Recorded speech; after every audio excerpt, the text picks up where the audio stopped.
warahmatullahi wabarakatuh. Waalaikumsalam warahmatullahi wabarakatuh. Selamat siang Pak Agung, selamat siang Bu Reni. Siang, Bu. Bagaimana kabarnya Pak Agung, Bu Reni? Alhamdulillah sehat, Bu. Alhamdulillah ya, hari ini kita semua diberikan kesehatan. Bapak Ibu, hari ini kita mau melakukan observasi untuk coaching kita. Perkenalkan, nama saya Novi Nurfitriana. Pada sesi ini saya ingin melakukan observasi terkait dengan proses coaching yang dilakukan oleh Bapak Agung dan juga Ibu Reni. Pak Agung ya hari ini akan berperan sebagai seorang coach, kemudian Bu Reni akan menjadi coaching. Saya akan mengamati terkait proses coaching ini dan bagaimana nanti Pak Agung melakukan coaching dengan alur tirta. Apakah selama kegiatan coaching ini Pak Agung sudah bisa menerapkan tahapan tirta dengan baik atau belum? Pak Agung sebelumnya boleh bertanya sebentar Pak Agung. Pak Agung sudah memahami apa yang dimaksud dengan alur tirta di sini Pak Agung? Tahapan tirta itu meliputi tujuan umum, identifikasi, rencana aksi, dan tanggung jawab. Wah, luar biasa, ternyata Pak Agung sudah sangat memahami ya tentang apa itu alur tirta. Kemudian kira-kira nih pada proses coaching, kompetensi mana yang ingin Pak Agung kembangkan atau kompetensi mana yang ingin saya bantu nanti untuk Pak Agung bisa melakukan coaching tersebut? Iya, Bu. Mudah-mudahan Ibu bisa membantu saya dalam proses coaching ini dengan baik dan memenuhi semua kriteria dalam penilaian. Sebelumnya saya ingin bertanya kepada Pak Agung, bagaimana penilaian Pak Agung sendiri terhadap nanti apa yang akan kita kembangkan ini? Tadi kan Pak Agung sudah menyampaikan ada beberapa tahapan tirta, kemudian dimulai dari tujuan, identifikasi, rencana aksi, dan tanggung jawab. Pada bagian mana nih yang ingin Pak Agung kembangkan? Kompetensi coaching yang ingin saya kembangkan ada 3, Bu. Yaitu mungkin satu, kehadiran penuh, kedua, mendengarkan dengan aktif, dan yang ketiga, mengajukan pertanyaan yang berbobot. Wah, Pak Agung sudah luar biasa sekali, sudah sangat memahami bagaimana kompetensi coaching. Di sini ada kehadiran penuh, kemudian mendengarkan aktif, dan juga mengajukan pertanyaan yang berbobot. Nah, secara spesifik nih, dari ketiga kompetensi itu pada bagian mana nih Pak Agung ini saya amati lebih lanjut? Pada bagian mengajukan pertanyaan yang berbobot. Pertanyaan yang berbobot nih, apa ini yang mau Pak Agung tonjolkan dalam kemampuan pertanyaan yang berbobot itu? Yang kompetensi yang saya harapkan untuk mengembangkan kompetensi mengajukan pertanyaan yang berbobot itu mengarahkan coach untuk mendapatkan solusi dari permasalahan yang dihadapi dan bisa memunculkan ide-ide baru dari coach sehingga permasalahannya bisa diselesaikan dengan baik. Oh, jadi Pak Agung ingin mengembangkan pertanyaan berbobot, okay? Iya. Supaya nanti bisa membantu coach dalam memunculkan ide-ide baru untuk menyelesaikan permasalahannya. Iya, gitu. Luar biasa sekali. Silahkan nanti Pak Agung bisa melakukan proses coaching dengan Bu Reni. Saya akan mengamati proses coaching tersebut. Semoga silakan.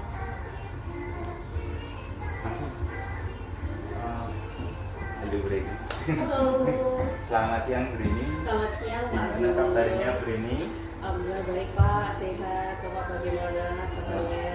Sama Bu, baik. Hari ini sedikit kegiatan yang melelahkan tadi pagi, cuman sekarang udah kembali baik setelah bertemu dengan Ibu.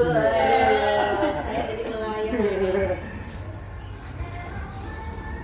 Ya, kira-kira ada cerita apa Bu ya hari ini ya Bu Reni?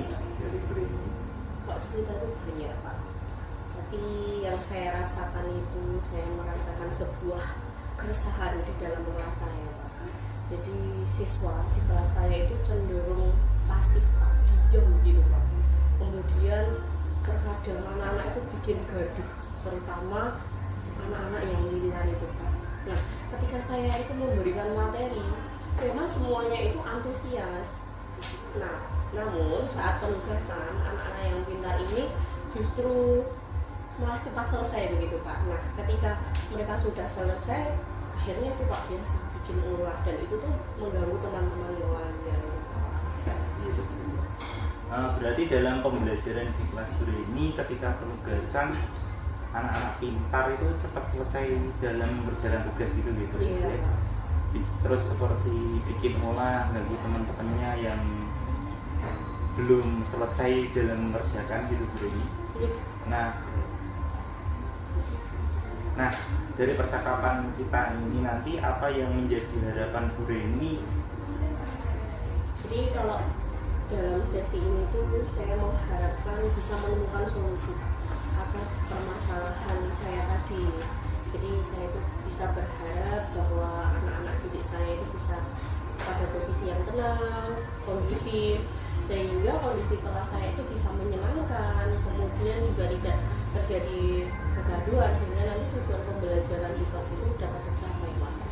Jadi begitu ya Bu ya. Begitu, Pak. Menurut Bu ini kira-kira yang membuat siswa tersebut membuat gaduh dan mengganggu teman-temannya sehingga kelas menjadi gaduh saat penugasan itu apa aja Bu? Kalau mungkin menurut saya metode pembelajaran yang selama ini saya gunakan itu sebenarnya agak kurang cocok, Pak, dipakai di kelas saya. Nah, itu terjadi karena sebagian besar itu memakai metode ceramah, Pak, sama presentasi menggunakan PPT seperti itu, Pak.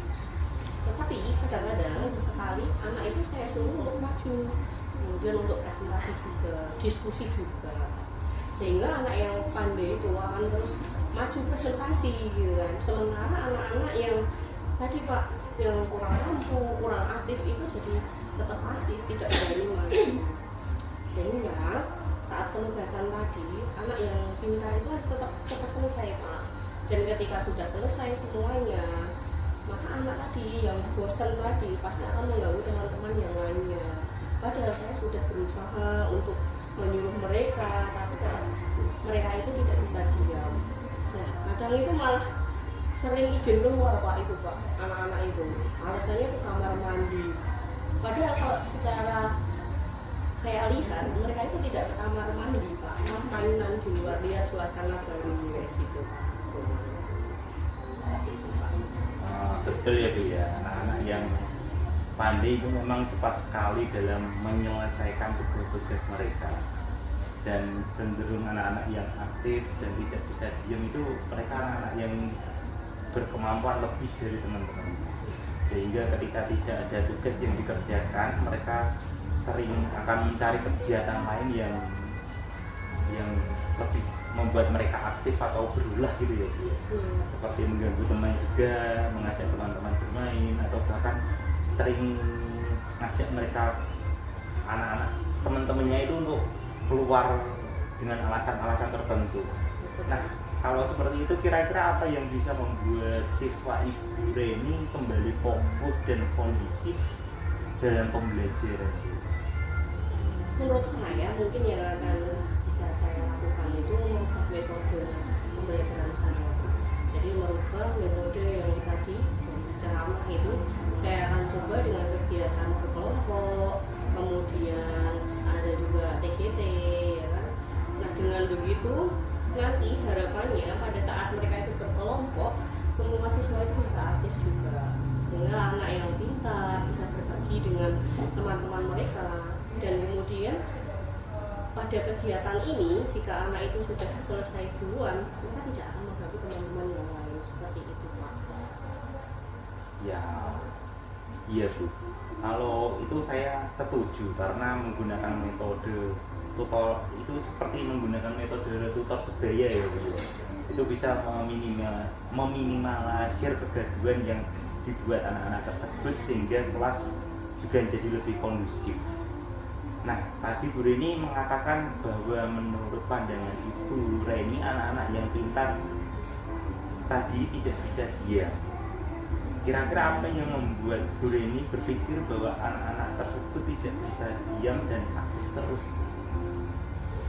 Iya Pak, jadi kalau tadi saya sudah berusaha lah di kelas itu untuk mencoba membuat asesmen, ya kan, asesmen diagnostik, gitu kan. Tapi ternyata anak-anak di kelas saya itu banyak yang kinestetik Pak. Jadi kalau kinestetik kan tahu sendiri, mereka aktif ngulang-ngulangnya kan. Jadi anak-anak itu memiliki gerak yang aktif yang memunculkan ide-ide baru kayak gitu. Jadi nggak bisa diam.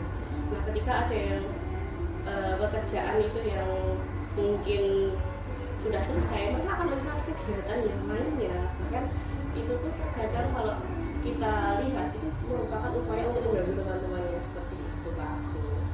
Nah, memang anak-anak kinestetik itu cenderung tidak bisa diam gitu Bu. Dia akan terus mencari kegiatan lain ketika pekerjaan sudah selesai. Bisa jadi kegiatan yang dipilih bernuansa positif, juga kadang bernuansa negatif, termasuk mengganggu teman tadi.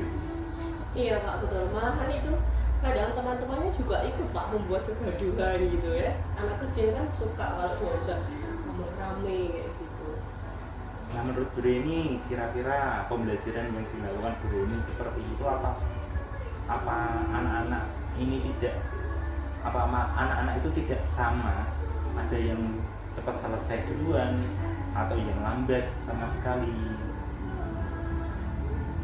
Ya, sebenarnya selama ini pembelajaran yang saya lakukan itu biasa saja Pak Bu. Jadi ya pada umumnya guru gitu kan menjelaskan, mengajak murid-murid untuk diskusi, kemudian memberikan kesempatan untuk maju presentasi nomor satu. Ya, mungkin karena sering itu maju presentasi, kemudian saya tunjuk anak-anak tadi, sehingga yang pandai ya akan semakin aktif gitu kan, dan yang pasif juga akan semakin pasif. Nah di samping itu saya tuh juga sering memberikan soal yang sama, jadi tidak ada kategori untuk soal-soalnya saya pukul rata seperti itu, sehingga standarnya itu dengan kalau sekarang KKTP itu kan lebih levelnya lebih bawah, sehingga anak yang pintar cepat selesai, yang tidak justru sangat lama. Gitu ya Bu ya. Memang betul kayak gitu ya Bu ya, kegiatan Bu Reni seperti diskusi dan presentasi sebenarnya sudah baik, namun masih kurang efektif karena yang tampil di depan kelas hanya anak-anak yang pandai aja gitu Bu. Iya. Terus kemudian ketika memberi tugas itu keterampilan dan keterampilan anak-anak itu saat berarti kurang ada diferensiasi levelnya gitu. Iya betul.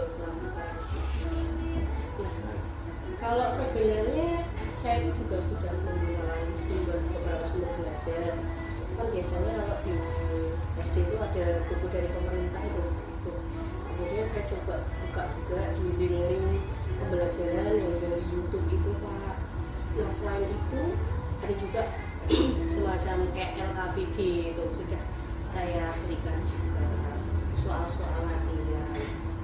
Nah intinya kan semuanya itu dilakukan untuk mempermudah siswa dalam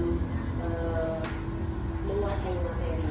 Tapi ya kembali lagi Pak, karena tingkat pemahaman kemampuan anak itu tadi kan masih berbeda-beda ya Pak ya. Jadi ya saya rasa sulit gitu Pak untuk mencapai materi. Itu hal yang bagus sekali Bu Reni, tapi akan lebih bagus jika dalam menggunakan sumber belajar bisa lebih bervariasi lagi Bu Reni, mungkin menggunakan LCD atau menggunakan video, jadi anak-anak itu bisa memilih sendiri cara belajar mereka. Selain itu sumber belajar yang bermacam-macam tadi juga mungkin akan menjadi solusi untuk Bu Reni memunculkan dalam mengatasi masalah-masalah. Ya, sebenarnya solusinya mungkin itu menurut saya akan coba untuk menunjuk anak-anak yang tadi pintar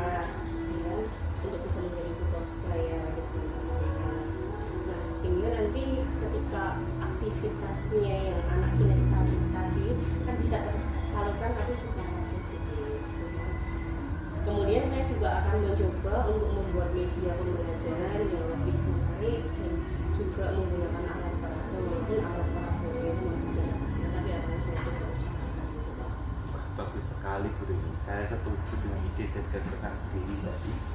Nah, untuk strategi kira-kira Bu Reni, strategi apa yang akan Bu Reni gunakan untuk mengembalikan suasana belajar tadi lebih kondusif? Kalau strateginya itu yang akan saya lakukan kembali lagi ke awal tadi, memberikan tuntunan, karena guru itu kan bisa memberikan tuntunan ya Pak kepada anak-anak kita yang tadi yang kemampuannya bagus itu bisa menjadi tutor supaya kepada temannya. Kemudian selain itu saya juga akan mencoba memberikan kebebasan untuk anak-anak didik saya itu memilih sumber belajar yang sesuai dengan kemampuan mereka Pak. Serta yang Pak ulangin ada media pembelajaran yang menyenangkan, karena kalau medianya yang kemarin saya pakai itu saya rasa belum memenuhi kebutuhan mereka Pak. Jadi saya akan membuat kesepakatan belajar juga dengan mereka sehingga nantinya pembelajaran itu bisa tercapai tujuannya. Begitu Pak Irena. Bagus sekali Bu Reni, ide-idenya sangat membuat ide baru mungkin gitu ya. Dengan strategi yang Bu Reni terapkan tadi, memang betul pembelajaran itu akan berpihak lagi kepada anak, sehingga pembelajaran yang biasanya mungkin yang monoton akan menyenangkan bagi siswa. Nah, kira-kira Bu Reni, kapan strategi itu akan Bu Reni laksanakan? Kira-kira cepatnya malahan Pak. Mungkin minggu depan itu saya akan coba segera melaksanakan pembelajaran yang berpihak pada murid yang pastinya itu bisa memenuhi kebutuhan anak didik saya. Terus kira-kira Bu, adakah keterlibatan orang lain atau guru lain dalam melaksanakan strategi ini selain Bu Reni atau siswa-siswa Bu Reni? Iya, pastinya saya akan meminta bantuan bantuan dari rekan sejawat, ya kan? Kemudian dari teman-teman saya yang memiliki ahli dalam media pembelajaran yang menarik, ya kan? Kemudian saya juga akan mencoba meminta bantuan lagi dari kepala sekolah Baik Bu, dengan adanya kolaborasi atau bertukar pikiran biasanya akan menambah kekuatan bagi Bu Reni untuk berkembang lebih baik lagi. Kira-kira menurut Bu Reni untuk target pencapaian keberhasilan itu berapa persen atau kira-kira berapa itu? Kalau persennya sudah perlu tinggi dari saya, cukup di angka 80 sampai 90% itu sudah cukup Pak. Gitu. Jadi dengan persenan tadi, persentase itu saya rasa bisa kondusif dan berhasil menyelesaikan tugas, maka bisa dikatakan bahwa pembelajaran yang saya terapkan itu bisa tercapai. Wah, pencapaian 80% itu lumayan gitu ya. Nanti dia bagus Bu Reni ya. Mudah-mudahan berhasil ya Bu. Iya. Nah, sekarang apa yang menjadi komitmen Bu Reni terhadap rencana tersebut? Pastinya saya akan berkomitmen untuk memilih metode-metode belajar yang efektif. Selain itu juga menggunakan sumber belajar yang lebih banyak lagi, bisa menggunakan media yang lebih menarik, dan sehingga nanti pembelajaran itu bisa tercapai. Nah, selain itu saya juga akan tetap membuat kesepakatan dengan siswa-siswa saya seperti itu. Baik Bu Reni, ide-ide yang tepat. Kira-kira dukungan seperti apa yang sekarang Bu Reni butuhkan untuk melaksanakan komitmen tersebut? Kalau dukungan itu yang saya butuhkan itu pasti dari beberapa referensi, ya kan, bisa dari buku, kemudian dari teman-teman saya yang memang mereka ahli dalam metode pembelajaran yang efektif, ya kan. Ada juga nanti saya butuh praktik baik dari rekan-rekan sejawat juga seperti itu Pak. Selain itu juga pastinya saya butuh saran dari senior-senior saya nih, karena walaupun mereka itu senior secara pengalaman IT mungkin mereka tidak kurang ya Pak, sedikit kurang mumpuni, tapi kan soal pengalaman dalam pembelajaran itu mereka luar biasa sekali. Saya sangat membutuhkan saran-saran itu. Yes. Dan yang terakhir yang saya butuhkan itu yang pastinya dukungan dari murid-murid saya sendiri, karena kalau pembelajaran itu kan berkesinambungan, hubungannya dua arah ya Pak. Jadi Bu.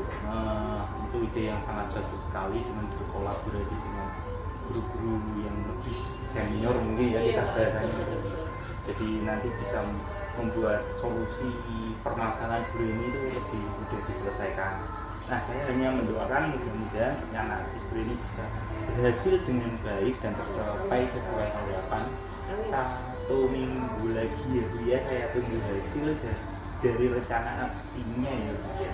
Oke, siap Pak Agung. Terima kasih Pak Agung sudah membantu saya untuk menyelesaikan permasalahan saya tadi ya, sehingga saya itu mendapatkan solusi ya untuk mengatasi masalah tadi Pak Agung. Terima kasih Bu ini untuk kegiatan hari ini. Sekarang saya akan mencoba kembali kepada Bu.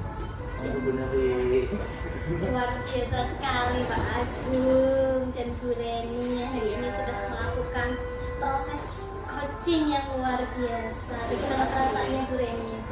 Ibu dulu. Oke Ibu yang bisa sesi curhat ya. Gitu kan, kayak banyak beban sekali gitu kan. Enak ya Bu setelah coachingnya. Gitu ya ampun. Pak Agung ini luar biasa sekali proses coaching hari ini. Saya tadi barusan menanyakan kepada Bu Reni sebagai coach, dia perasaan beliau ketika di coaching nih oleh Pak Agung. Wah, luar biasa. Pak Agung sudah melakukan proses coaching sesuai dengan tahapannya. Pak Agung sudah memberikan mulai dari tujuan, sudah terlihat sekali bagaimana tadi Pak Agung menyampaikan apa tujuan dan harapan dari proses coaching ini. Pak Agung juga sudah mengidentifikasi dengan sangat jelas sekali dengan pertanyaan-pertanyaan yang berbobot seperti apa yang diinginkan dengan Bu Reni. Iya, kemudian juga pertanyaan-pertanyaan berbobot ini bisa menggali berbagai rencana aksi yang akan dilakukan Bu Reni ke depannya. Tentu juga bisa memunculkan rasa tanggung jawab kepada Bu Reni dengan membuat sebuah komitmen ya tadi Pak Agung kapan ini bisa diselesaikan dengan baik. Sebelumnya nih Pak Agung, bagaimana nih perasaannya setelah melakukan proses coaching ini? Nah, kalau perasaan saya gitu ya, perasaan saya senang juga seperti yang Bu Reni katakan, karena tanpa disadari saya juga saat Bu Reni menceritakan masalah-masalahnya itu ternyata juga Bu Reni juga bisa membuat kesimpulan untuk bagaimana menyelesaikannya gitu. Wah, luar biasa ini Pak Agung.